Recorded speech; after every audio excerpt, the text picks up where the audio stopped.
আসসালামু আলাইকুম বন্ধুরা, সুখমনি ভিলফুডে সকলকে স্বাগত।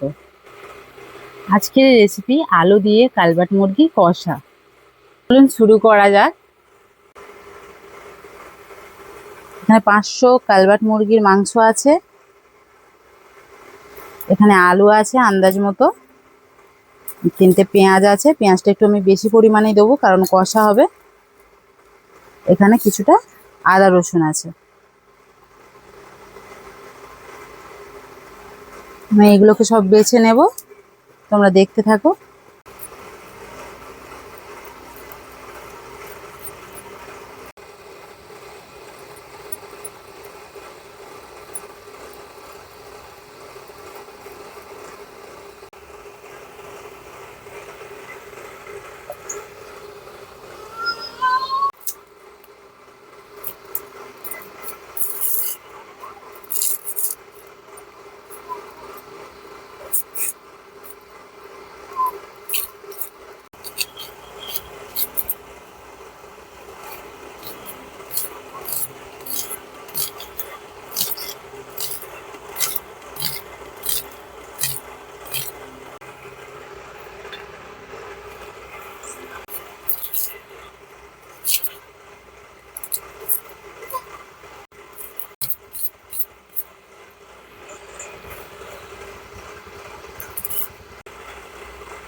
আলু, পেঁয়াজ, আদা রসুন সব কাটা হয়ে গেছে বন্ধুরা।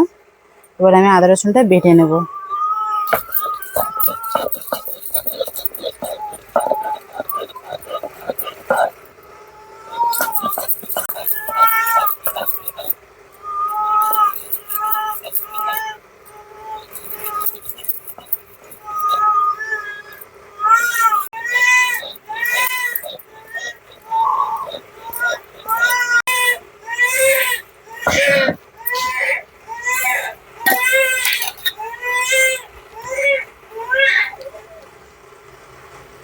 আনাজ কুচনো, আদা রসুন বাটা সব রেডি হয়ে গেছে বন্ধুরা। এবারে আমি গ্যাসটা জ্বালিয়ে নেব,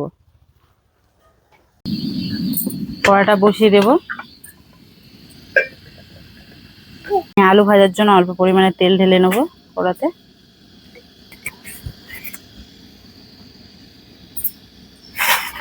তেলটা গরম হয়ে গেছে বন্ধুরা, আলুগুলো ছেড়ে দেব।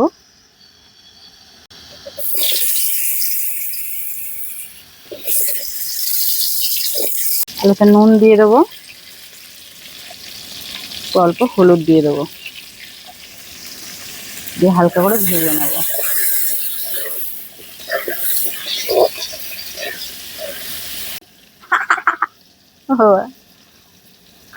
কি করছো?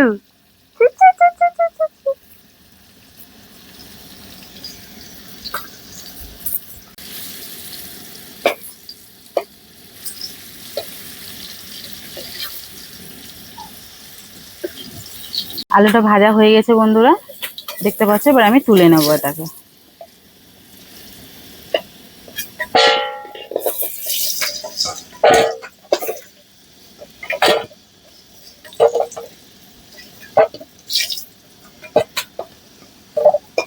আমি তেল দিয়ে দেবো তরকারি করার জন্য।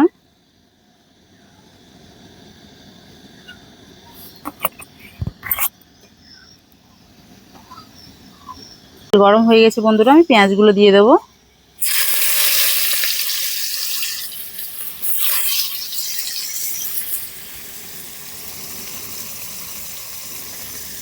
এই সময় আঁচটা আমি একটু মিডিয়াম রাখবো, না হলে পেঁয়াজগুলো ছুঁয়ে যাবে সব। তেলটা আমি একটু পরিমাণ বেশি দিয়েছি, একটু কষাকষি হবে বলে।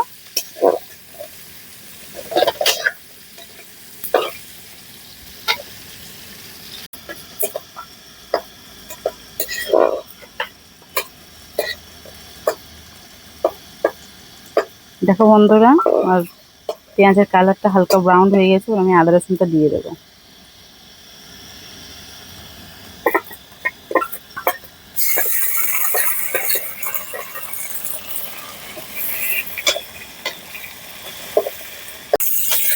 বাবা সেজে যাবে।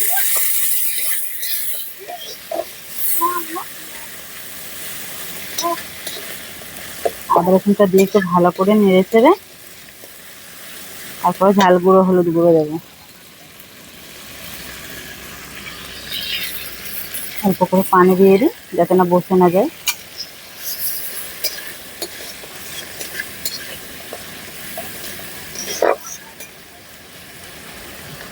নুন দিয়ে দেবো, হলুদ গুঁড়ো দেবো,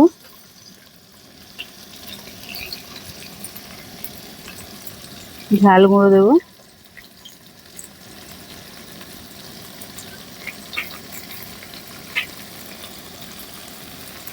মশলাটাকে আমি ভালো করে কষিয়ে নেবো।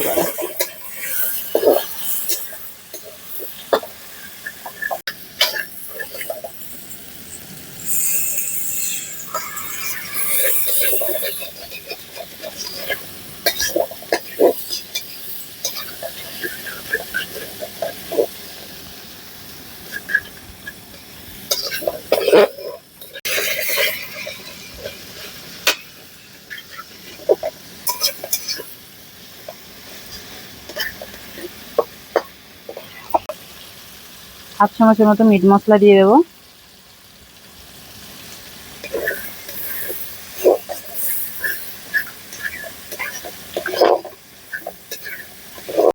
দেখো বন্ধুরা মশলাটা কষানো আমার হয়ে গেছে, এটা আমি মাংসটা দিয়ে দেবো।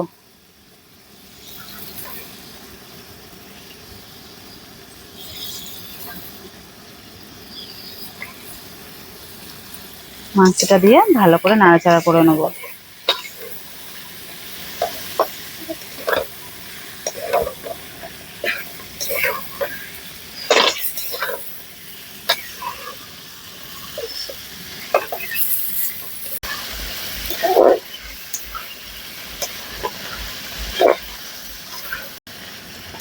দেখো বন্ধুরা ভালোভাবে কষানো হয়ে গেছে, একটু পানি দিয়ে দেবো, পানি দিয়ে চাপা দেবো।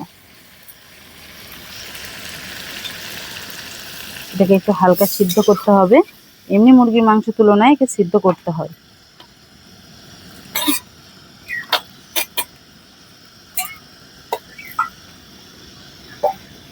ঢাকাটা চাপা দিয়ে দেবো।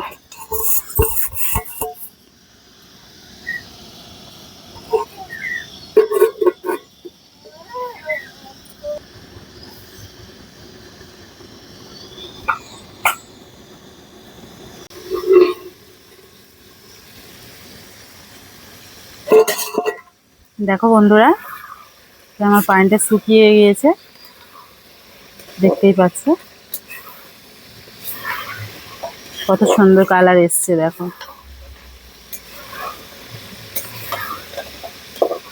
পেঁয়াজটা বেশি দেওয়ার কারণে গ্রেভিটাও ভালো হয়েছে। দেখতে পাচ্ছ পেঁয়াজগুলো সব সিদ্ধ হয়ে গিয়ে গ্রেভি তৈরি হয়ে গেছে। দেখো বন্ধুরা কিছুক্ষণ কষানো হয়ে গেছে, এবার ভেজে রাখা আলুগুলো ঢেলে দেবো আমি এর মধ্যে।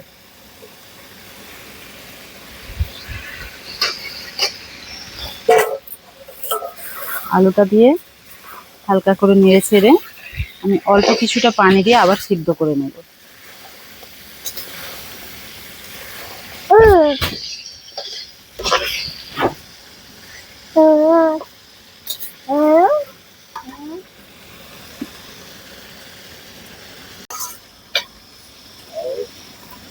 অল্প কিছুটা পানি দিয়ে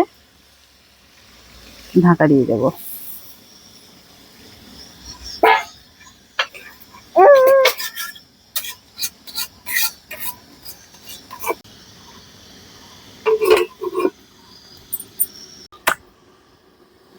দেবো না দেবো না দেবো না, না হাও করো হাও করো, হাও করবে না, হাও করবে না, হাও করো। তো বন্ধুরা পানিটা শুকিয়ে এসছে, এবার আমি ঢাকনাটা তুলে নিই। দেখতেই পাচ্ছ বন্ধুরা পানিটা শুকিয়ে গেছে, একটু নাড়াচাড়া করে আবার পানি দিয়ে দেবো।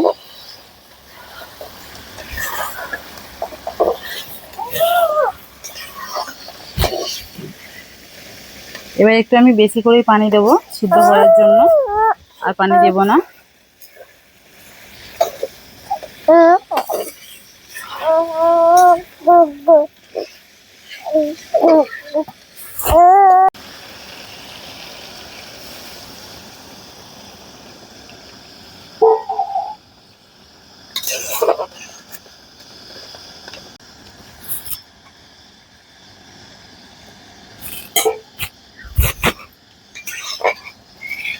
দেখো বন্ধুরা, আমি বেশি করে পানিটা দিয়েছি, এই পানিটা শুকিয়ে গেলে ভালোভাবে সিদ্ধ হয়ে যাবে।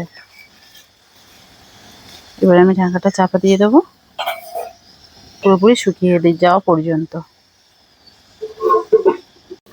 দেখো বন্ধুরা, পানিটা শুকানো পর্যন্ত আমি এখানে এগুলো গরম করে নেব।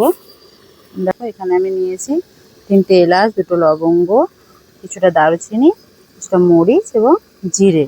এগুলোকে আমি ভালো করে গরম করে গুঁড়ো করে নেব। চলো বন্ধুরা, তরকারিটা প্রায় শেষের দিকে আমরা দেখে নিই। দেখতেই পাচ্ছ বন্ধুরা, তরকারি পানিটা পুরো শুকিয়ে গিয়েছে। দেখো এবারে আমি গরম মশলা গুঁড়োগুলো দিয়ে দেবো, যেগুলো মশলাগুলো গুঁড়ো করা ছিল। এই আমার গুঁড়ো করা মশলা, এর মধ্যে আমি সব দিয়ে দেবো।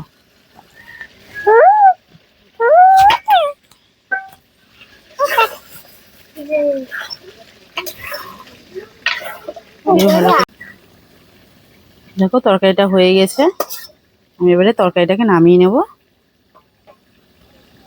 দেখো বন্ধুরা, তরকারিটা আমার হয়ে গেছে, আমি গ্যাস বন্ধ করে দিয়েছি। তো দেখতেই পাচ্ছ তরকারিটা কত সুন্দর হয়েছে, কষাকষি হয়েছে এবং তেল তেল হয়ে আছে। দেখতেই পাচ্ছ আলুটা আমার সিদ্ধ হয়ে গেছে। আমি ভেঙে আলুটা দেখিয়ে দিই। দেখতেই পাচ্ছ আলুটাও সিদ্ধ হয়ে গেছে, সবকিছু হয়ে গেছে আমার তরকারিটা। তো আজকে ভিডিওটা এই পর্যন্তই, ফিরে আসবো পরের ভিডিও নিয়ে। ভালো থাকবে, আল্লাহ হাফেজ।